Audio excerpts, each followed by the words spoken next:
al maestro Jesús Lemus.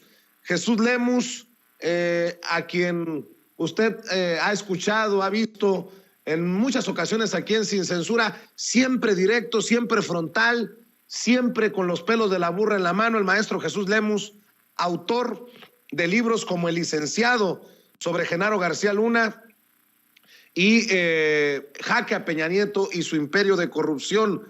Querido Jesús, te saludo con mucho gusto. ¿Cómo estás? Un abrazo, hermano. Gracias, te saludo con mucho gusto, mi querido Vicente. Siempre un placer poder estar en contacto contigo. Estoy a tus órdenes, mi querido maestro, para lo que gustes y mandes, como siempre, agradecido por la invitación. Oye, Jesús, pues que se queda en prisión Emilio Lozoya. Yo estaba con el Jesús en la boca, decía, el Poder Judicial no es capaz que nos dé otra bofetada mandando a su casita al exdirector de Pemex, al que podría ser el caso emblemático de la lucha contra la corrupción. Afortunadamente, dice el juez que sí hay riesgo de fuga y se queda en el penal.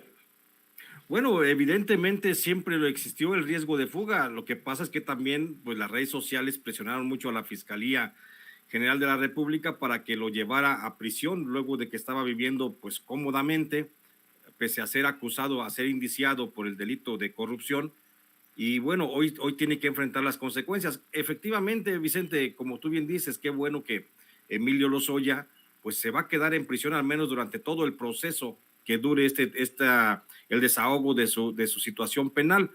Pero habría que ver todavía, porque hay mucho. Además, deja el que esté o no esté en prisión justamente durante esta etapa preparatoria a la sentencia, pues habría que ver también la responsabilidad justamente de Emilio Lozoya, porque Emilio Lozoya pues tampoco ha dicho todo lo que tiene que decir, ha estado jugando sus cartas, ha estado queriendo pues vender un poco de humo a la Fiscalía General de la República, y creo que todavía le falta mucho por declarar con relación a los sobornos que recibió de Odebrecht, a la forma en la que operó dentro de la Cámara de Diputados, dentro de la Cámara de Senadores, para que la reforma energética fuera avalada, y por supuesto que todavía tendrá que poner mucho de su parte, y hablo de que tendrá que poner a piezas importantes de la administración de Peña Nieto, pues como fue en aquel tiempo el secretario de Gobernación, Miguel Ángel Osorio Chong, o el secretario, el cerebro más bien de la administración de Peña Nieto,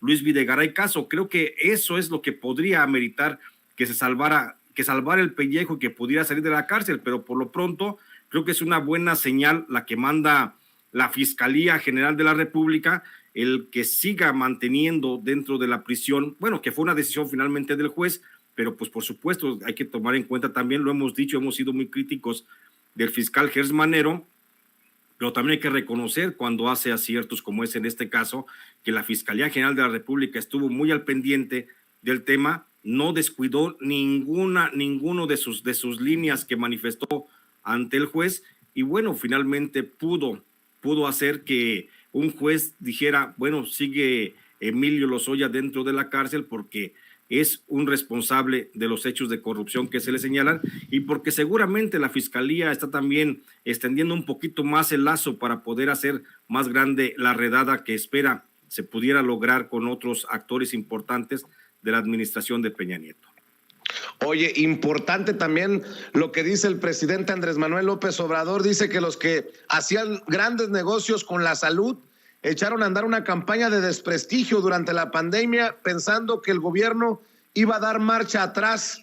Aquí no venimos a ser cómplices de la corrupción. Bueno, pues a esto súmale esta campañita de la demanda, el proceso contra Hugo López-Gatell y las muertes en la pandemia. Andan con todo porque son los machuchones de los que se han beneficiado con la salud o la no salud del pueblo de México, Jesús. Yo estoy de acuerdo justamente en lo que señala el presidente de la República, la campaña de desprestigio que se ha lanzado contra algunos funcionarios de la administración por efecto justamente de esta pandemia, pues no tiene sustento. A lo mejor esas campañas sí funcionaban en otros gobiernos. Recordemos cómo antes la administración de Enrique Peña Nieto, Vicente Fox o Felipe Calderón, pues ellos decidían, manejaban a su antojo la opinión pública a través de supuestos líderes de opinión que cobraban muy caro. Recordaremos cuando Krause cobraba 50,000 pesos por un tuit, o Loret de Mola, o este otro López Dóriga, que cobraban por menciones en redes sociales de hasta 30,000, 40,000, 50,000 pesos.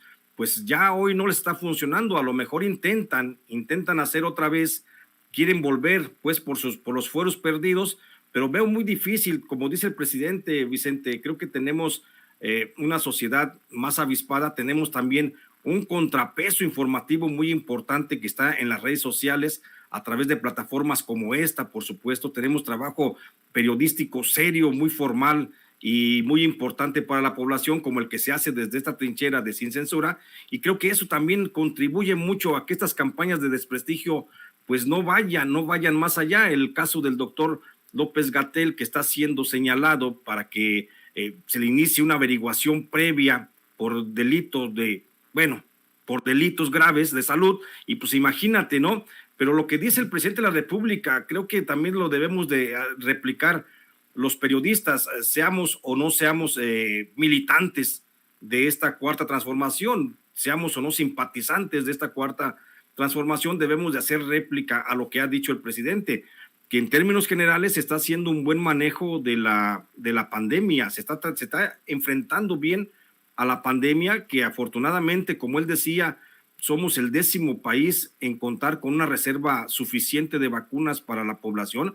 Eso es muy importante. ¿Cuántos países de América Latina no quisieran estar en la posición en la que está México? Hoy prácticamente el gobierno mexicano, hay que decirlo de esa forma, está rogando con las vacunas, Vicente, para que la gente vaya y se forme y reciba su vacuna. Le están rogando a los rezagados para que vuelvan se abre un nuevo periodo de vacunación para que vayan y se presenten a los centros de vacunación, se inmunicen contra el virus del que estamos hablando, y pues la gente no reacciona. El presidente ha sido muy claro con las pruebas que ha presentado, con las estadísticas que ha presentado, la que decía hoy justamente en la mañana, que de 325 hospitalizados en la Ciudad de México, solo por tomar una muestra a nivel nacional, de 325 hospitalizados, 254 no estaban vacunados, 71 sí. Entonces, eso está demostrando que efectivamente funciona el proceso de vacunación, el proceso de inmunización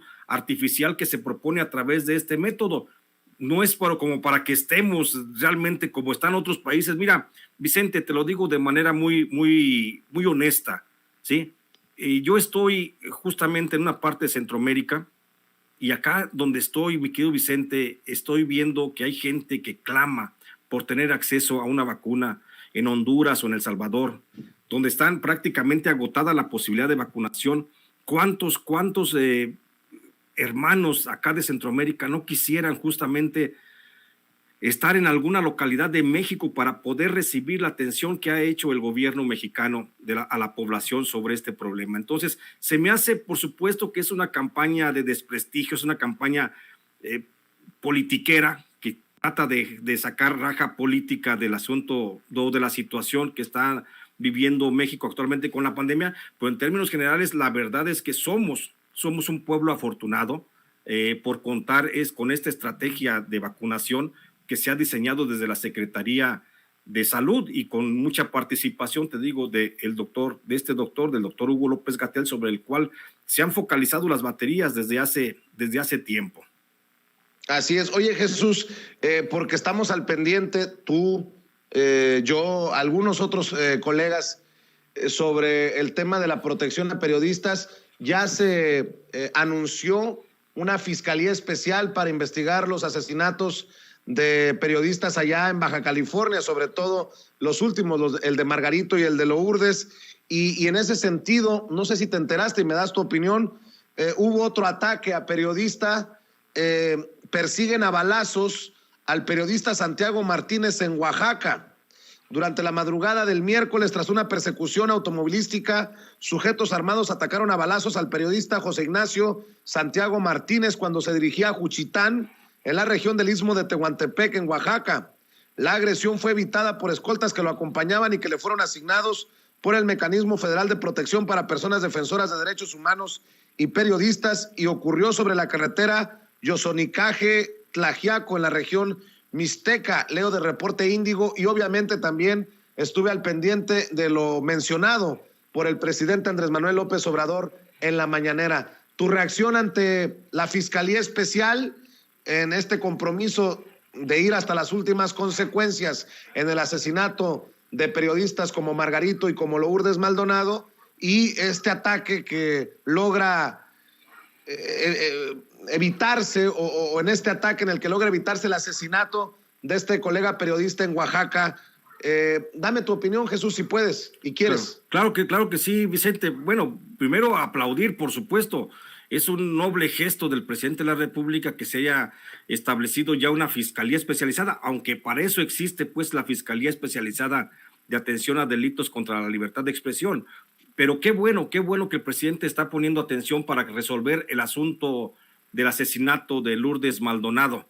Y qué bueno que también no se olvida a Margarito Martínez. Pero también, mi querido Vicente, o sea, como van a decir, nada le embona pues a Jesús Lemus, ¿no? Qué bueno, te digo, yo aplaudo, por supuesto, esa acción, pero también se debería de investigar el asesinato de Luis Gamboa en Veracruz, que ocurrió el 10 de enero pasado. Y por supuesto, debería de hacerse esa acción de la Fiscalía General, pues para investigar todos los 8 homicidios que hubo de periodistas en el 2021 y los 14 que hubo en el 2020. Qué bueno que hay una fiscalía, qué bueno, pero creo que tampoco debe de ser suficiente como para investigar nada más un caso para calmar los ánimos tan exacerbados que hay hoy dentro del periodismo. Se aplaude la gestión, la acción del presidente de la República, hay que seguir insistiendo para que también así se hagan fiscalías especializadas, pues para investigar los asesinatos de los otros, que ya es una gran lista, pero por lo pronto se avanza por algo, mi querido Vicente, y esta decisión del presidente de establecer la fiscalía para el caso Lourdes Maldonado y Alfonso Margarito Martínez es muy buena, me gusta la idea. Lamentablemente, bueno, pues lo único que queda es proporcionarle justicia a las víctimas y a los familiares de las víctimas, pero por algo se comienza. Creo que es una buena decisión, pero también esto nos refleja un asunto de fondo, mi querido Vicente. El asunto es que tiene que entrar la figura presidencial para que el mecanismo de protección y la Fiscalía de Atención a Delitos contra la Libertad de Expresión, pues tengan que hacer su trabajo. Se supone que lo último que deberían estar haciendo estas dependencias es estar distrayendo al presidente de sus grandes ocupaciones, de los grandes temas nacionales, de la recomposición de este país que prácticamente le dejaron en pedazos las administraciones neoliberales. Pero qué bueno que el presidente se toma tiempo para esto, pero qué malo que sea la gestión del presidente la que tenga que intervenir para que estos organismos tengan que actuar.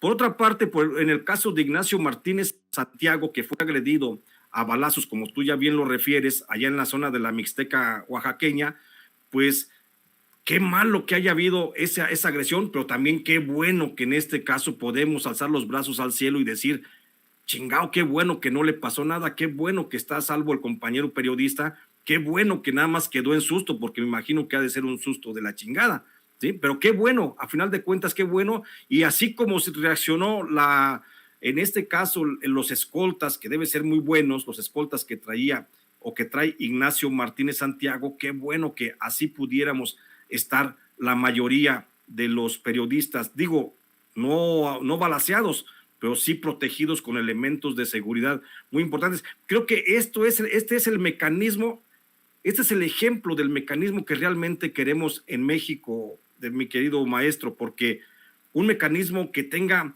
elementos suficientes para cuidar a los verdaderos periodistas que están en verdadero riesgo, un mecanismo que apoye la gestión para la institución de una fiscalía especializada para la investigación de cada asesinato. Este es el modelo de mecanismo que realmente queremos los periodistas. Y qué lamentable que la muerte de Lourdes Maldonado haya sido la que tuvo que haber detonado esta situación. Ojalá ya no haya más asesinatos de periodistas, ojalá no tenga que ocurrir otro asesinato que tenga que volver a sacudir a las estructuras del mecanismo y que ojalá ahora sí se pongan las pilas. Por lo pronto, yo he sido un gran crítico del mecanismo de protección. Yo, como lo hemos platicado aquí mismo, Vicente, yo no estoy de acuerdo, por supuesto, en muchos de los procederes y de las conductas de los funcionarios que están al frente de esa dependencia, pero qué bueno que así como reaccionaron entre ayer y hoy con la Fiscalía Especializada para el caso Alfonso Margarito, para el caso Lourdes Maldonado, qué bueno que así actuara para siempre y siempre el mecanismo con otros casos de periodistas que te digo, ya ni siquiera se mencionan, que han quedado soterrados en el olvido de la memoria colectiva, tan frágil a veces que tenemos los mexicanos, pero qué bueno que las cosas se están dando, y yo me alegro mucho por Ignacio Martínez Santiago que vivió para contarla y que bueno, ojalá no se vuelvan a repetir estos hechos. Nada más para aclarar, para hacerle justos a la historia, el fiscal especial en el caso de Margarito y de Lourdes se da en Baja California, no es a nivel federal, pero bueno, es importante. Y ayer mencionaba en Sin Censura Nocturno que Enrique Irazoque, el responsable del mecanismo, el titular de la Unidad de Derechos Humanos y responsable del Mecanismo de Protección para Personas de Derechos Humanos y Periodistas, envió un comunicado. No quiero echarle leña al fuego, pero es importante escuchar tu opinión porque tú has sido crítico y has pedido incluso la renuncia de Enrique Irazoque. Dice el comunicado: protección a personas, periodistas y defensoras de derechos humanos es obligación del Estado, dice la Secretaría de Gobernación. Los 3 órdenes de gobierno tienen obligaciones y responsabilidades específicas para atender el tema, dice Enrique Irazoque. Explicó que al inicio de esta administración el mecanismo contaba con 758 personas. A la fecha hay más de 1,508 personas beneficiarias. Bueno, pues confirma lo que hemos dicho, que están rebasados también en el mecanismo, mi querido Jesús.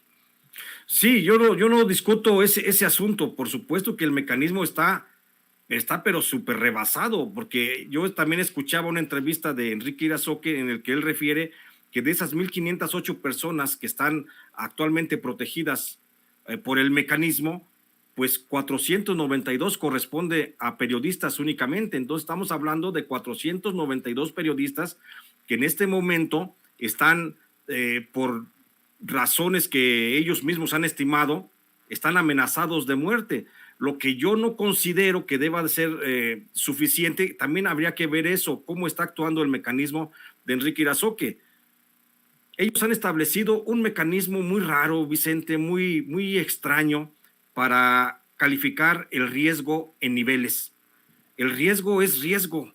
¿Se tiene riesgo o no se tiene riesgo de muerte? Punto. Y ellos han establecido una serie de medidas a través de un protocolo muy raro que trajeron para medirlo de Europa y trajeron también algunos datos de Estados Unidos y de Canadá, donde por supuesto la idiosincrasia del periodismo europeo y el canadiense y el norteamericano, estarás de acuerdo conmigo, es muy distinta a la idiosincrasia del periodismo mexicano. Entonces no podemos medir con la misma vara que se mide en Estados Unidos o se mide la labor periodística en Europa, porque simplemente ni de los sueldos ni hablemos. ¿Cuánto gana un periodista en Europa?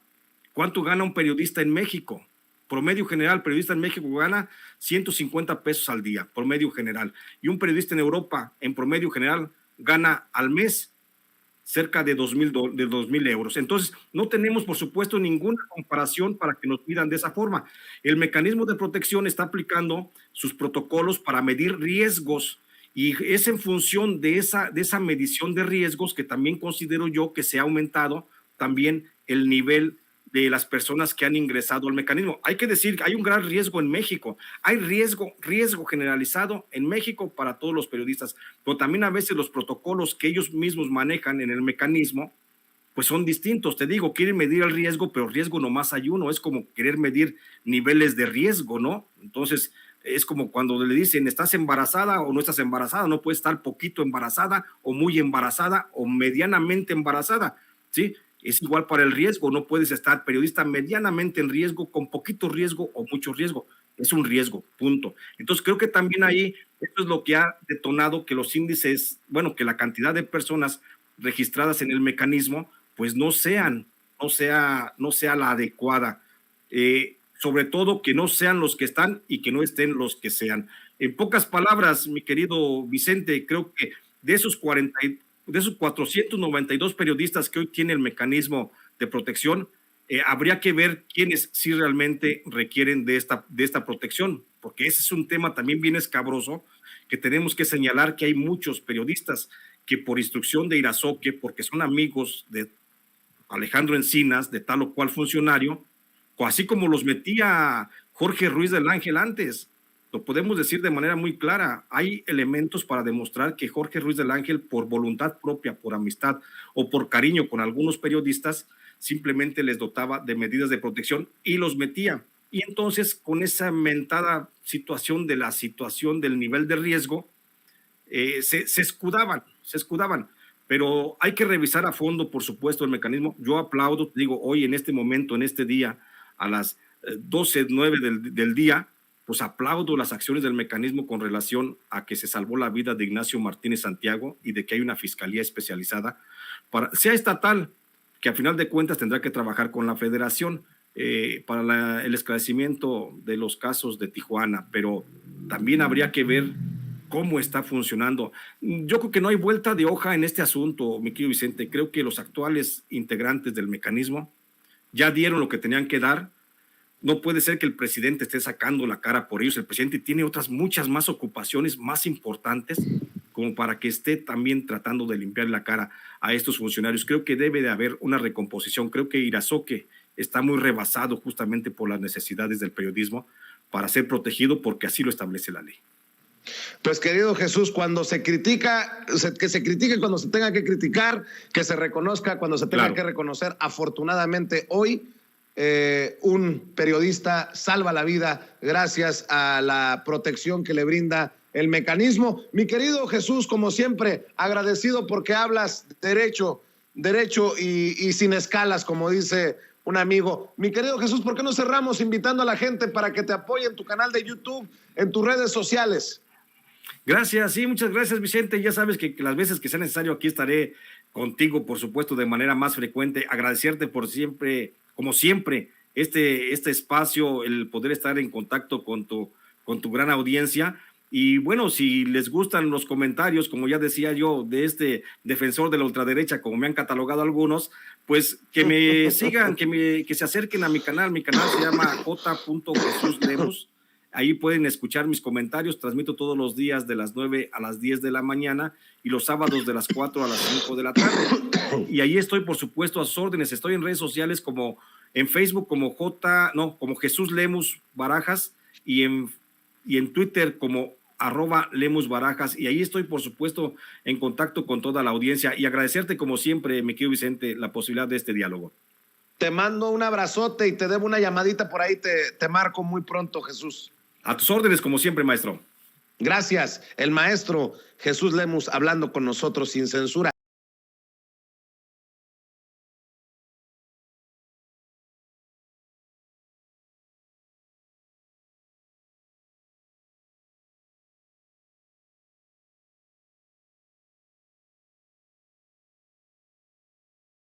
Agradezco por su paciencia a Carla Mote y a Renata Turrent. Renata Turrent, asesora en políticas públicas, la historiadora Carla Mote, que ya están listas para entrarle a esta mesa de diálogo sin censura. Renata, te saludo con mucho gusto. ¿Cómo te va? Hola, querido Vicente, qué gusto estar por acá y a todo el auditorio que queremos tanto, y a mi querida Carla también un abrazo a los dos. ¿Cómo estás, Carla? Buenas tardes. Hola, Vicente, buenas tardes. Pues muy bien, con un poquito de frío, pero muy contenta de estar, pues poder platicar estos temas y también de saludar a Renata y por supuesto también a ti. Claro que sí. Oigan, ¿por qué no empezamos desmontando fake news? Yo vi esta noticia y dije, caray, qué sucio está ya el debate en torno al tema del CONACYT. Falso que el CONACYT suspenderá becas por participar en protestas o por embarazo. Mi querida Renata, me imagino que este es un tema importante también para ti. Es el colmo que digan que se están haciendo cambios a los reglamentos cuando sí hay menciones, pero en el extranjero sí hay menciones de esto, pero que vienen de hace muchos años. Así el discursillo contra pues la directora del CONACYT. Sí, totalmente. Es una discusión muy deshonesta, ¿no? Lo que hace la oposición y que lo hace con impunidad. No es la primera vez que salen a decir mentiras, además de manera sincronizada, se coordinan para decir mentiras, y después ni pierden su respetabilidad, ni siquiera piden una disculpa, si es que fue un error, que dudo mucho que haya sido un error honesto, porque son arropados por los medios de comunicación. Yo me pregunto si Carla o yo saliéramos a decir fake news, noticias falsas, de la manera en la que lo hace gente de la oposición a ese nivel, pues si nosotras podríamos mantener nuestra respetabilidad, y la probabilidad es casi nula, ¿no? Probablemente no la tendríamos, y qué bueno, porque no tenemos por qué salir a engañar a la gente. Lo que es problemático es que de ese lado puedan salir a decir mentiras. Y aquí, como dices, vamos a esclarecer un poco las mentiras que se dijeron. Uno, lo que ya dices, ¿no? Esta cláusula de que los estudiantes van a ser sancionados si protestan.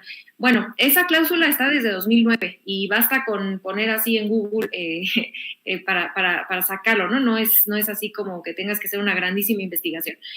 Además de todo, hasta donde tenemos información, pues no, esta cláusula no se ha aplicado, ¿no? Es de esas que están ahí, pero no se ha aplicado con ningún estudiante. De hecho, yo tuve beca de CONACYT cuando estudié en Estados Unidos e hice protestas cuando fue lo de Ayotzinapa, y bueno, jamás me quitaron la beca, ni mucho menos, ¿no? Mentira número 2. No especificaron que esto no es mentira, pero juegan con el lenguaje, y esto nuestra querida Violeta Vázquez Rojas lo explicaba hoy en la mañana muy bien, de cómo ponen una noticia de manera tendenciosa, y entonces no explican que a quienes afecta o a quienes afectaría, porque ni siquiera es como ya dijimos, que en realidad suceda, esta cláusula de la protesta, pues serían a estudiantes mexicanos que están en el extranjero, no a mexicanos aquí en México. Entonces, esto es tramposo porque busca tejer esta narrativa de que el gobierno de Andrés Manuel López Obrador quiere reprimir a los estudiantes del CIDE por las protestas, lo cual es totalmente falso, porque no ha habido ninguna represión, ningún arresto, ni mucho menos. Pero este paralelismo absurdo que han tratado de hacer con el 68, pues lo tratan de fortalecer con esta manera en la que ponen esta mentira sobre, o la manera en la que presentan el tema de la protesta. Y número 3, lo que ya mencionas de los embarazos, que esto Carla lo trae muy, muy bien estudiado y ya nos explicará mucho mejor, pero de hecho esto es ampliar las posibilidades que tienen las mujeres y los hombres, sobre todo, y hago este énfasis porque también los hombres pueden suspender, para no afectar sus estudios en el extranjero y poder cuidar a su bebé, a su hijo. Por supuesto que se pudiera mejorar esto y que pudiera ser, en vez de una suspensión, una licencia de paternidad y maternidad, por supuesto, pero de que esta propuesta es mejor a lo que se tenía antes, por supuesto que es mejor, y ahorita dejo a Carla porque ella lo tiene mucho más claro que yo. Así es, Carla, danos tu opinión de estas campañas deshonestas, bien decía la querida Renata. Sí, totalmente de acuerdo con ella, y creo que lo ha explicado muy bien en este contexto de ataques a la directora de CONACYT, al mismo CONACYT, y en sí a las políticas científicas que hemos visto, pues han estado un poco pues como en el ojo del huracán, en el sentido de que se han convertido en uno de los puntos, ¿no?, de debate de la opinión pública, con justa razón, porque ha habido modificaciones pues que son profundas y que continúan, ¿no? Y que yo celebro mucho porque por primera vez están poniendo sobre la mesa cambios en esta estructura académica que creó el neoliberalismo, con élites que pues están aferradas a una serie de privilegios pues que poco a poco vamos viendo que no se sostienen, ¿no? Pero ese es otro tema más sobre la política científica, en particular sobre estas fake news. Quiero primero comentarles que a mí me interesan muchísimo estos temas porque a mí me tocó, cuando yo era estudiante de doctorado en historia en la UNAM, hacer el seguimiento de los casos concretos de los alumnos, porque yo fui electa como representante estudiantil, entonces era mi trabajo. Y yo, entre otras cosas, pues vi muy claramente las brechas que existen entre la forma en la que pueden ejercer sus derechos los estudiantes varones y las estudiantes mujeres, y eso es algo que se repite en muchos espacios, pero en el académico en particular quedan muchas cosas por hacer. En concreto, sobre el tema de los embarazos, la fake news consistió en que el Universal lo planteó en su nota como si esto implicara este apartado, que es una fracción un numeral del reglamento que les iban a quitar a las mujeres la beca en caso de que se embarazaran, y así lo ponían, suspenderán la beca embarazadas.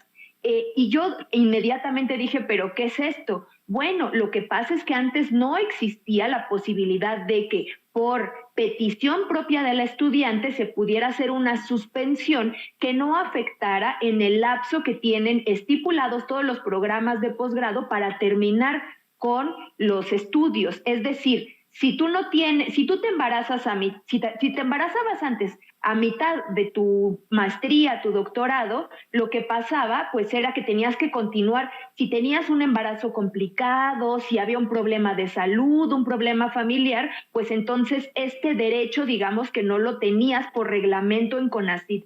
Había programas que sí lo tenían, en particular en la UNAM sí podía hacerse, pero eso era por un reglamento interno. Que ahora existe en CONACYT le otorga a las mujeres que estudian un posgrado y que se embarazan, o también por puerperio o por paternidad en el caso de varones, que pidan esta suspensión y que eso les permita tener un periodo sin recibir la beca, pero sin consecuencias académicas. Es decir, el riesgo que se corría antes es que no pudieran cumplir con los requerimientos de un programa de posgrado y que por lo tanto pues fueran expulsados porque no sacaban la calificación necesaria o que no tenían el rendimiento académico, y entonces ahí sí sería la cancelación de la beca. Ha habido una confusión entre cancelación y suspensión que ha sido alevosa y que ha formado parte de esta manipulación justamente para golpear mediáticamente al CONACYT, y con un tema que es muy sensible, porque yo creo que cualquiera que escuche, le van a quitar la beca a las embarazadas, bueno, pues te escandalizas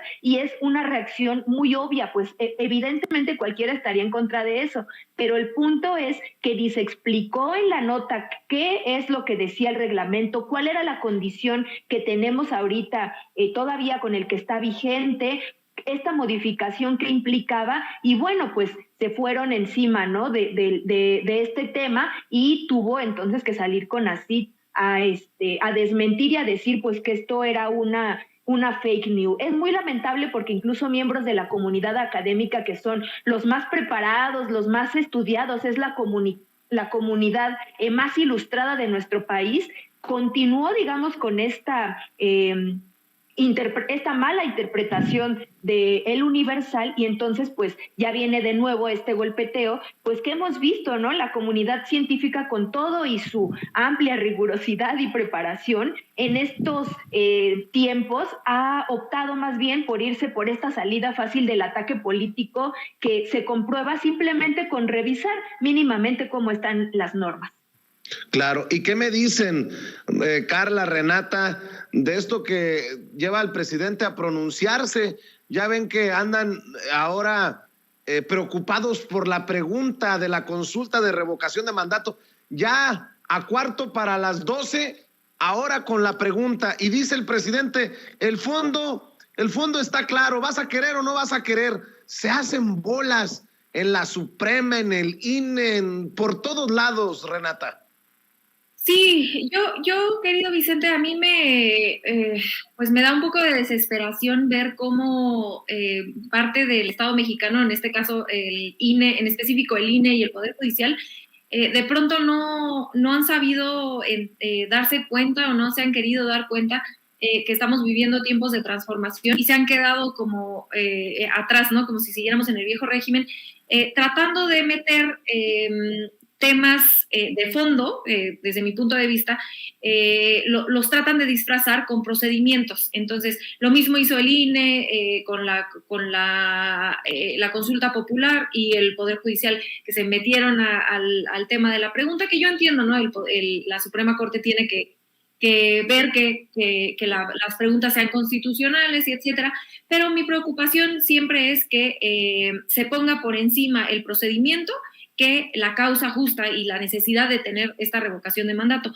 A mí sí me preocuparía que la pregunta no quedara clara, porque si aprendimos algo del proceso anterior del juicio a expresidentes, o bueno, la consulta popular, es que cuando la pregunta no es clara, a la gente le confunde. Y aquí sí, a mí me gustaría citar al presidente cuando dice, súbanle de nivel. Y subir de nivel significa hablar con las palabras que la gente entienda, no estar haciendo un lenguaje acá todo revoltoso que nadie pueda entender. Eso ya no, eso no debería ser algo que le enorgullece a la gente. Tenemos que hablar para que la gente nos entienda, para eso sirve el lenguaje. Entonces, a mí sí me preocupa que de pronto la pregunta que quieran plantear no vaya a ser clara y que la gente pueda dudar en, bueno, si pongo que sí es para que se quede o que se vaya, ¿no? Creo que lo más importante aquí es que la pregunta quede muy clara, porque este es un derecho que tenemos los y las mexicanas. La revocación de mandato es un parteaguas en nuestra democracia. Ya lo fue la primera consulta popular que tuvimos en agosto del año pasado, pero esto es un derecho que tenemos que abrazar y tenemos que proteger los mexicanos y las mexicanas, porque nos protege de malos gobernantes, ¿no? Si toco madera volviéramos a tener un Peña Nieto o un Felipe Calderón, esta herramienta permitiría sacarlos del poder y no tener que aguantar con ellos los 6 años. Es además un ejercicio pedagógico. Esto nos sirve a los mexicanos y a las mexicanas a hacer porque muchos de la oposición dice, bueno, ¿para qué lo vamos a hacer si ya sabemos que AMLO va a quedar o va a salir que sí se quede AMLO y entonces es un circo? Y esa retórica que ha tratado de instaurar la oposición, bueno, es falso que esto sea para legitimizar a AMLO, que el propósito de la revocación de mandato sea únicamente una legitimación. Por supuesto que tiene una cuestión política, digamos, envuelta en esto, y es válido, ¿no? La movilización, el uso de la revocación de mandato como herramienta política es totalmente válido. Pero por supuesto que no es ni siquiera lo principal o lo fundamental de por qué debemos de defender la revocación de mandato. Lo principal, por lo que creo yo tenemos que defenderla, es una, porque fue una promesa de campaña y las promesas de campaña se cumplen. Y dos, creo que porque, como ya decía yo, es un ejercicio pedagógico para la ciudadanía. Acuérdense que, por ejemplo, la consulta popular ya estaba en las leyes desde antes de que AMLO entrara al poder. Y sin embargo nunca la habíamos usado porque no sabíamos usarla, porque no existe la voluntad política por parte del INE de explicarnos, de enseñarnos como ciudadanía cómo se usan estas nuevas herramientas democráticas. Mucho menos lo va a hacer con la revocación de mandato cuando este instrumento sea necesario. Entonces, ¿cómo nos aseguramos que podamos construir ese conocimiento colectivo? Bueno, pues haciendo el ejercicio, ¿no? La democracia no se implora, la democracia tenemos que construirla, tenemos que practicarla, es como un músculo. Y yo les doy aquí un ejemplo, así como les di el ejemplo de la consulta popular que estaba ahí en letras muertas en las leyes y que no la habíamos ejercido hasta ahora con el presidente López Obrador, pues yo les doy un ejemplo muy concreto de cómo la revocación de mandato, a menos de que sepamos cómo funciona y que sepamos cómo organizarla como ciudadanía, se va a quedar también como letras muertas. El ejemplo más claro es Morelos. En Morelos hubo varias colectivas que se organizaron a finales del año pasado para tratar de revocar el mandato de Cuauhtémoc Blanco, ahí en Morelos. Y no tuvieron nada de éxito, ni los medios lo voltearon a ver. Vaya, no sabemos que esto sucedió casi, yo lo supe porque tuve que hacer una investigación al respecto, pero no tuvo ni interés mediático, ni siquiera se volteó a ver, y por supuesto que fracasó.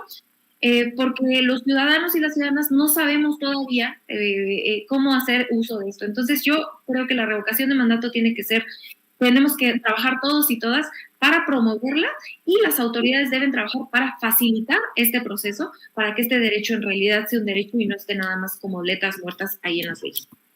Así es, Carla Mote, qué ganas de incluso confundir a la gente. Me sorprende que desde la Suprema Corte de Justicia de la Nación ahora salgan preocupados por la pregunta de la consulta de revocación de mandato cuando tenemos ya el proceso encima.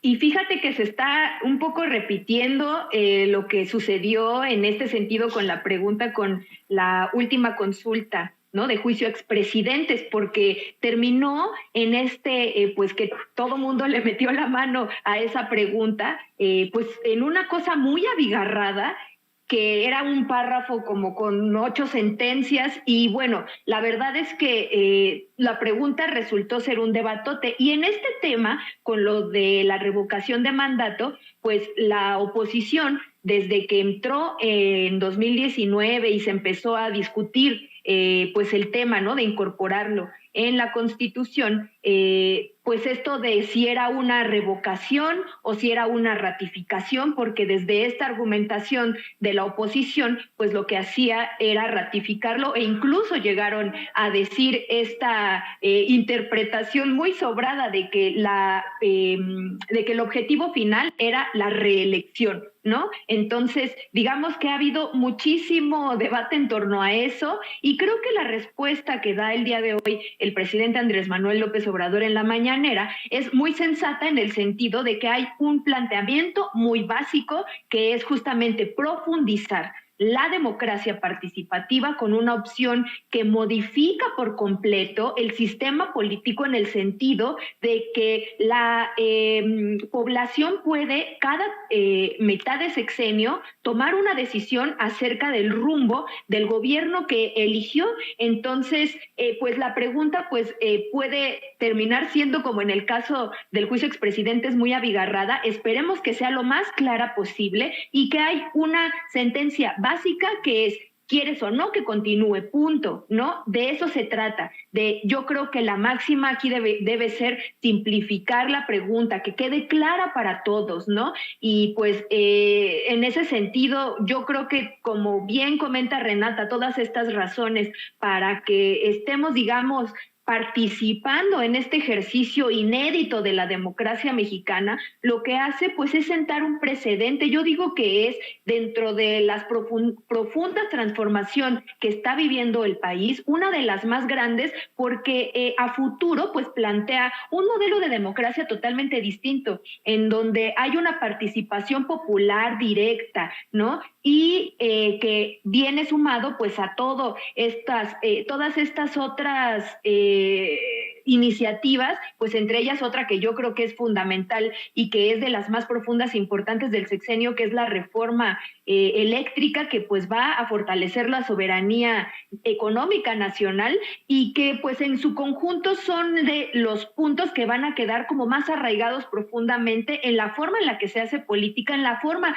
en la que las ciudadanas y los ciudadanos nos involucramos a largo plazo y que pues esto va a cambiar muchísimo el modelo. Entonces ya digamos estamos ahora debatiendo ya sobre cosas más concretas en esta aplicabilidad de la consulta con un INE que ha pues estado reticente, ¿no?, a organizarla y poniendo para todo peros, pero a mí me alegra mucho que ya estemos como de este otro lado, con después de la recolección de firmas, que ya saltamos, digamos, esta parte, prácticamente está sorteado el tema con el INE, que está obligado por la Constitución Política de los Estados Unidos Mexicanos a realizar la consulta, y bueno, pues ya vienen debates mucho más interesantes e intensos y que nos acercan eso, a participar colectivamente. Y si me permiten, las voy a estar molestando para invitarlas a estas mesas de diálogo para seguir desmenuzando para nuestra audiencia en Sin Censura los temas más importantes. ¿Por qué no cerramos, Carla, invitando a la gente para que las apoyen en diferentes trincheras, en diferentes espacios en los que participan y obviamente a través de Twitter? Sí, querido Vicente, pues con muchísimo gusto. Yo, ya sabes, siempre estoy muy dispuesta y feliz de poder hablar con tu audiencia, que es muchísima. Bueno, pues yo les invito a que me sigan en Twitter como @carlamote y también pues quiero decirles que pueden leer El Soberano. Cada 5 días estoy escribiendo, hay artículos de opinión, y aprovecho también para invitarles a leer el periódico feminista La Regeneración. Eso, querida Carla. Renata Turrent, por cierto, salúdanos a Renatititititita. ¿En dónde te siguen a ti? ¿En dónde te apoyan, querida Renata? Que ya no está tan chiquita, anda bien grandota, querido Vicente. Pues primero agradecerte a ti por la invitación, a mi querida Carla por compartir este espacio, que siempre es un placer, pero sobre todo al bello auditorio que ya les puse en el chat, el mejor auditorio del mundo. De verdad, los queremos muchísimo y les agradecemos todos sus bellos comentarios. A mí me pueden encontrar los miércoles a las 10 de la noche en Capital 21. Tengo mi programa que se llama El Aquelarre. Me pueden encontrar en Twitter y en Instagram @rturrent.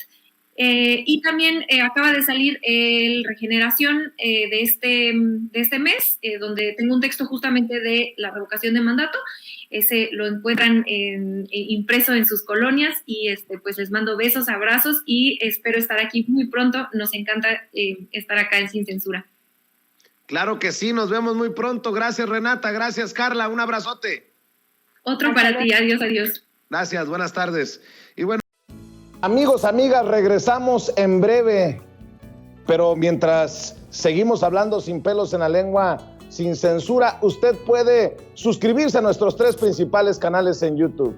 Sin Censura Media, en donde tenemos más de 1.600.000 suscriptores, Sin Censura TV, en donde tenemos más de 1 millón de suscriptores, y en Sin Censura Presenta, en donde queremos llegar muy pronto a los 100,000 suscriptores. Si usted ya está inscrito en Sin Censura Media, suscríbase en Sin Censura TV. Si ya está suscrito en Sin Censura TV y Sin Censura Media, suscríbase a Sin Censura Presenta. Recuerde que es gratis, no tiene que sacar un solo centavo de su bolsillo para apoyarnos. Dele clic en la campanita para que los señores y señoras de YouTube envíen las notificaciones cuando estemos transmitiendo en vivo y en directo o estemos subiendo videos. También nos puede seguir en Twitter en @Vicente Serrano y hasta en Instagram. Ojo, también estamos en Instagram. Son nuestras redes sociales y con el apoyo de ustedes seguimos creciendo, porque con ustedes todo, sin ustedes nada.